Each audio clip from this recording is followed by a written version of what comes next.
ఏపీలో postal ballot వివాదం ముదురుతోంది. EC నిబంధనల సడలింపులపై వైసీపీ అభ్యంతరం చెబుతోంది.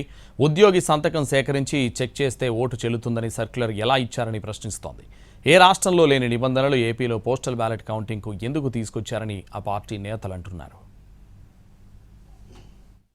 ఏపీలో పోస్టల్ బ్యాలెట్ల చుట్టూ పొలిటికల్ హీట్ పెరుగుతోంది. పోస్టల్ బ్యాలెట్ల లెక్కింపు విషయంలో ఈసీ తాజాగా జారీ చేసిన సడలింపులను వైసీపీ తప్పుబడుతోంది.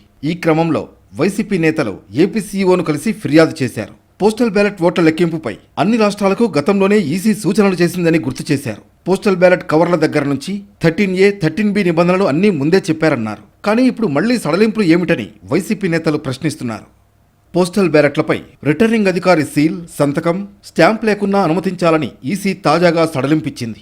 ఆర్ఓ సీల్ లేదని తిరస్కరించవద్దని, ఆయన సంతకం ఉన్న పోస్టల్ బ్యాలెట్లు కూడా చెల్లుబాటు అవుతాయని పేర్కొంది. అలాగే ఫామ్ 13A మీద ఆర్ఓ సంతకంతో పాటుగా అన్ని వివరాలు ఉండాలని, ఆర్ఓ సంతకాన్ని బ్యాలెట్ను ధృవీకరించే రిజిస్టర్తో పోల్చుకోవాలని తెలిపింది. అలాగే ఫామ్ 13Aలో ఓటరు, ఆర్ఓ సంతకం, బ్యాలెట్ సీరియల్ నెంబర్ లేకుంటే వాటిని తిరస్కరించవచ్చని ఇటీవల మార్గదర్శకాలిచ్చింది. అయితే వైసీపీ నేతలు దీనిపై అభ్యంతరాలు తెలుపుతున్నారు.